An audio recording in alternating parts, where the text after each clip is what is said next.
నా భర్త లక్ష్యం ఇంతకుముందు శక్తివంతమైనదని మీరనుకుంటే మీకేమీ తెలియదు. మీరు ఈ దేశం మొత్తం మీద ఏమి విడిపించారో మీకు తెలియదు. ఈ ప్రపంచంలో మీకేమీ తెలియదు. ఈ భార్యలో మీరు రగిలించిన అగ్ని గురించి మీకు తెలియదు. ఈ వితంతువు యొక్క రోదనలు ప్రపంచమంతటా ఒక యుద్ధ నినాదంలో ప్రతిధ్వనిస్తాయి. ఈ రాత్రి అమెరికా అంతటా వింటున్న ప్రతి ఒక్కరికి నా భర్త నిర్మించిన ఉద్యమం చనిపోదు. నేను అలా జరగనివ్వను.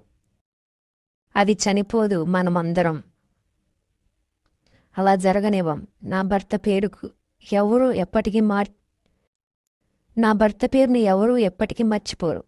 మరియు నేను అది జరిగేలా చూస్తాను. అది మునుపటి కంటే బలంగా, ధైర్యంగా, బిగ్గరగా మరి గొప్పగా మారుతుంది. నా భర్త లక్ష్యం ఒక క్షణం కూడా ఆగదు.